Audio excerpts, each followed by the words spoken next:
품위 있는 야당을 추구하겠다. 어제 새정치민주연합 원내대표 결선 투표에서 당선이 됐죠. 우윤근 의원의 말입니다. 우윤근 의원 당의 화합과 소통이 우선순위라고 강조했습니다만 문희상 비대위원장에 이어 원내대표까지 친노계가 싹쓸이한 것 아니냐는 우려의 목소리도 벌써부터 나오고 있습니다. 네. 사흘째를 맞은 국정감사장, 비키니 사진일보다 딱 걸리는 등 해도 너무한다는 지적들이 곳곳에서 터져나오고 있습니다. 전국 상황 살펴보겠습니다. 장성호 배재대 교수, 김철근 동국대 겸임 교수 함께합니다. 두 분 어서 오세요. 네, 안녕하세요. 예. 자, 지금 이 시각 그 원내대표들 첫 회동을 하고 있다고 합니다. 네. 새정치민주연합 우윤근 원내대표 방에서 이완구 원내대표가 지금 만나고 있다고 하는데 일단 왜 새정치민주연합은 지금 이 순간에 원내 사령탑으로 우윤근 의원을 택했을까요? 뭐 몇 가지 이유가 있는데 예. 당연한 거 아닙니까? 친노이기 때문에 원내대표가 결국은 된 것 같고 두 번째로는 세월호법 협상에 있어서 정책위원장을 직전에 지금 하고 있지 않았습니까? 그래서 업무 연속성이고 지금 가장 큰 지금 쟁점이 세월호 협상 후속 입법안이기 때문에 새누리당과 협상을 할 수 있는 가장 유리한 조건에 있는 사람이다. 그리고 이제 세 번째는 어떤 유연한 리더십이 장점이라고 생각을 합니다. 우윤근 부단근이라는 혹시 그런 말 아십니까? 우윤근 부단근. 부단근. 예. 어떤 말입니까? 우유부단한 우윤근이라는 말입니다. 자, 이것이 어떻게 보면 리더십에서 두 가지가 있죠. 여우형 리더십과 사자형 리더십 두 가지가 있는데요. 예. 지금은 사실은 엄청나게 아주 중차대한 새정치민주당의 위기고 당의 어떤 노선, 진로가 지금 진퇴 양난에 처해 있는 이 시기에서 사자형 리더십보다는 여우형 리더십이 상당히 효율적일 수가 있습니다. 그 측면에서 보면 우윤근 지금 삼선 의원이죠. 네. 전남 광양 구례 출신이고 2004년도 총선에서 들어왔는데 우윤근 의원이 이 시점에서는 아주 적절한 야당의 원내 사령탑을 맡기에는 가장 적임자가 아닌가 싶습니다. 예. 네. 어떻게 보세요? 너무 많은 말씀을 하셨고 좋은 지적이라고 보는데 우선 원내대표는 계파의 부분도 있지만 개인기가 굉장히 중요합니다. 그래서 우윤근 의원의 개인기와 개인기. 이종걸 의원의 개인기가 그러니까 동료 의원들이 우윤근 의원을 좀 더 신망했다 이렇게 좀 볼 수가 있는 거고요. 물론 이제 범친노기도 하고 방금 말씀하셨듯이 세월호 특별법 후속 협상이 남아 있습니다. 그래서 이제 이 세월호 특별법 3차 협상까지를 새정치민주연합의 그 대부분의 의원들이 추인을 하는 거고 좀 더 힘을 실어주는 물론 반발하고 반대하는 사람도 있었겠지만은 그래서 우윤근 의원이 친노이긴 합니다만은 그 투쟁 노선으로 보면 온건 합리 쪽에 네. 가깝거든요. 이런 점이 좀 작용을 했다는 생각이 들고요. 이제 문제는 당 지도부가 원내대표가 당연직 비대위원 아닙니까? 예. 당 지도부가 이문동위원회, 쌍문동위원회라고 하는 문재인, 문희상, 정세균, 예. 박지원, 인재근, 이번에 이제 우윤근까지 들어가는 거 아닙니까? 네. 그래서 친노색이 더 강화되는 아하. 이런 지금 비판이 많습니다. 네. 이 점을 어떻게 극복할 것인가가 문제고요. 이제 비노 중도파가 과연 향후 입지가 별로 넓지 않을 건데 그럼 어떤 방향으로 갈 것이냐. 크게 한 두 가지 방향이 지금 점쳐지고 있습니다. 우선은 내년 1월에 전당대회가 있는데요. 전당대회를 앞두고 당권 투쟁을 우선 할 걸로 보입니다. 당권 투쟁을 위해서 지금 구당 구국 모임이니 민진모니 네. 콩나물 모임이니 대한 모임이니 해서 중도 모임이 한 4개 정도 됩니다. 공권파들. 네. 예, 이 모임을 이제 하나로 만드는 세력화 작업을 할 것으로 보이고요. 그리고 이제 당권 투쟁이 너무 격화되는 상황이 되면 친노가 지금 완전히 당권을 현재 갖고 있기 때문에 네. 같이 하기 힘든 거 아니냐 이런 그 기류가 상당히 지금 저변에 공감대를 형성하고 있습니다. 그래서 상황에 따라서는 잘못하면 당이 쪼개지는 이런 상황도 올 수도 있다 이런 생각이 듭니다. 우윤근 원내대표도 이제 기자회견 당선된 뒤 기자회견에서 나는 계파가 없다라고 말하면서 고질적인 이 당내 계파 갈등에 대한 고민을 드러냈는데요. 그래도 상대적으로 좀 범친노계 중에서는 계파색이 였다고 볼 수가 있잖아요. 아니 자기가 친노인데 친노가 아니라고 말로만 해서 하늘을 가리는 거죠. 그게 손바닥으로. 예, 네. 그건 너무 레토릭에 의한 정치인 것 같고 네. 친노색이 얕고 강한 것이 없습니다. 정치인들은 특히 야당이 지금 개파주의로 지금 몸살을 앓고 있는 것이 한국 정치의 역사입니다. 네. 그것이 어제 오늘 일이 아니기 때문에 야당의 정치 문화라고 할 수 있고 여기에서 우리가 개파를 떠나서는 야당의 정치가 앞으로 논할 수가 없을 정도로 그래서 정치의 목적이 통합성과 방향성이라고 한다면 물론 예. 우리는 무조건 통합을 해야 된다고 하지만 지금의 야당은 저는 일단은 분열을 해야 될 때라고 봅니다. 분열해서 정체성이라든가 각각의 색깔을 가지고 국민들한테 철학을 제시하고 내년 총선과 대선이 있지 않습니까? 총선과 대선까지 야당의 지형을 국민들한테 맡겨서 정리를 할 수 있는 그런 기회가 지금부터가 필요하다고 보고 특히 야권에 있어 지금 김대중 노무현 이후에 지도자가 없지 않습니까? 네. 뚜렷한 지도자가 없기 때문에 지도자를 빨리 발굴을 해서 예. 새로운 지도자를 세우는 것이 중요하다고 봅니다. 그 새정치민주연합 얘기는 해봤고요. 새누리당이 이번에 그 보수혁신위원회가 정치인의 출판 기념회를 금지하는 네. 이 법을 만들겠다고 합니다.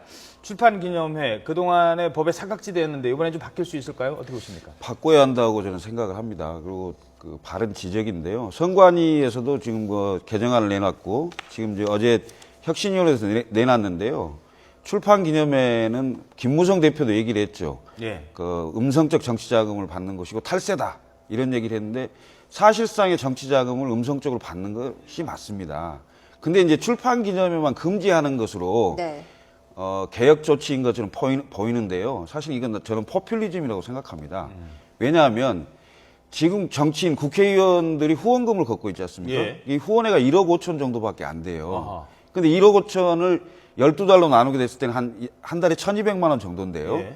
국회의원들이 지역구마다 전부 지역 사무실을 두고 있어요. 예. 도시 같은 경우는 한 군데, 그 시골의 시군 같은 경우는 2개에서 4개까지 두고 있단 말입니다.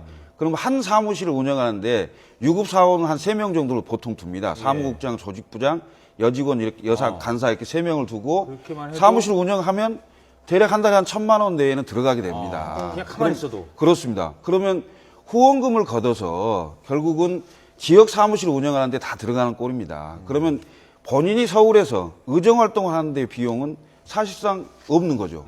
세비를 써야 되는 상황이지만 세비는 또 집에 갖다 줘야 될 거 아닙니까?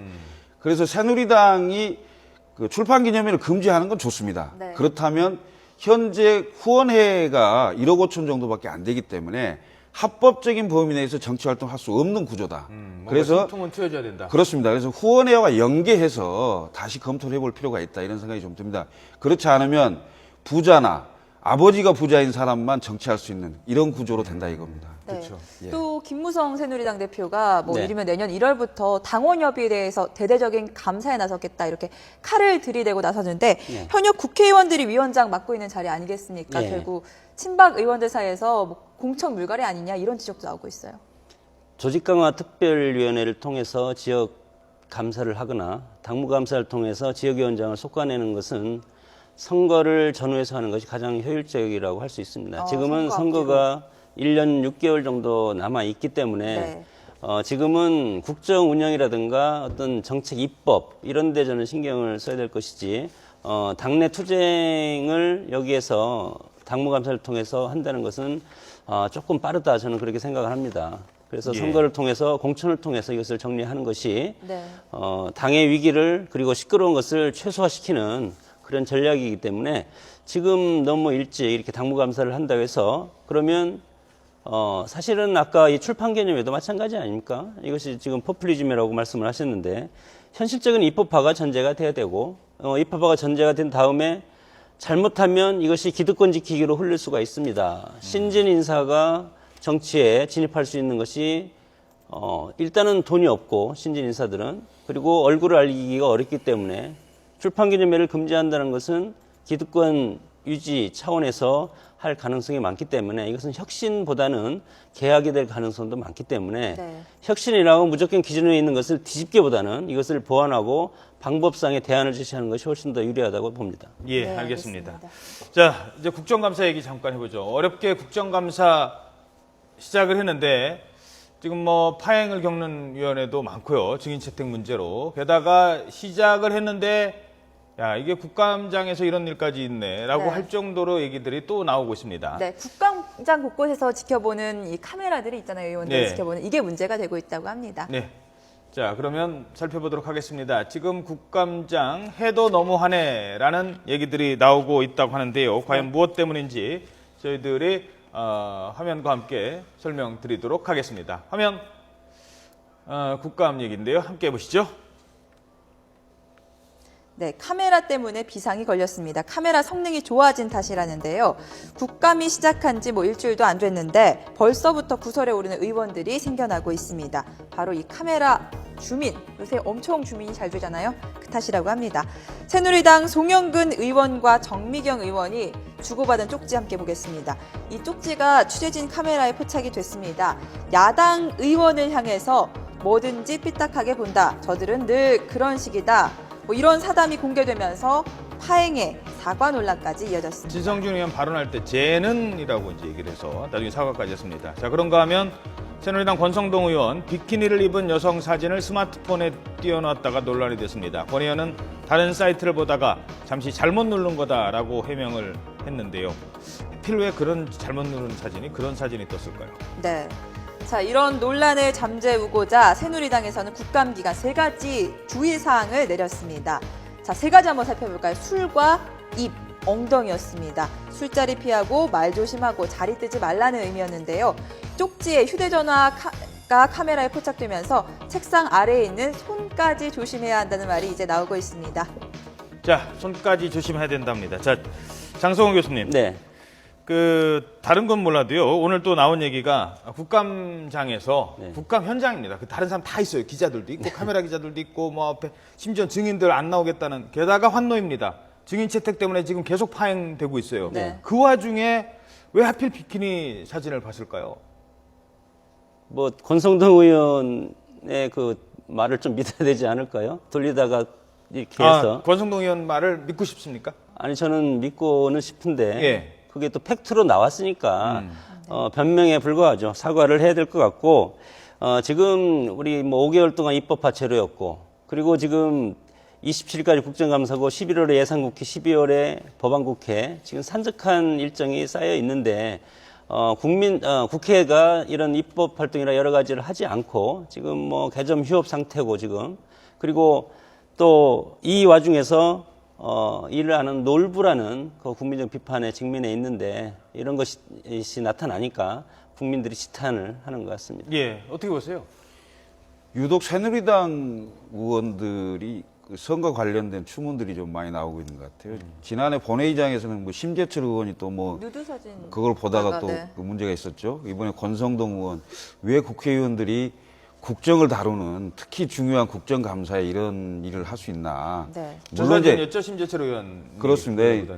그분들이 뭐 해명하는 걸 100% 그러니까 그 인정한달까요? 뭐 그렇게 들어준다 하더라도 국정감사장이나 본회의장에서 저런 화면이 뜬다는 것은 이 성적, 도덕적 뭔가 좀 불감증 이런 게 있는 게 아니냐. 네. 평소에 아무렇지 않게 하는 것이 버릇처럼 습관처럼 나오는 거 아니냐 이런 생각이 좀 들어요.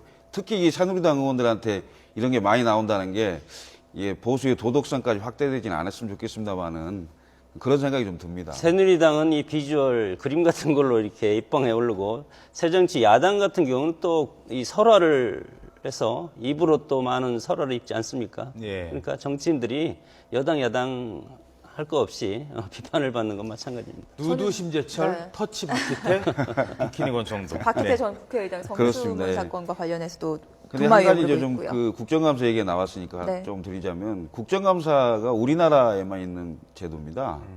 이 우리나라 정부를 처음 구성할 때 미국 정부를 좀 본따서 가져온 게 있거든요. 네. 근데 이승만 당시 대통령이 감사원 기능을 대통령 아래 두고 싶어서 그러니까 미국은 국회에 있습니다. 감사원 기능이. 근데 우리나라는 대통령 아래 두고 국회에 뭔가를 줘야 될 것 같거든요. 그래서 국회 국정감사라는 것을 만든 거예요. 그래서 좀 기형적인 구조입니다. 사실은.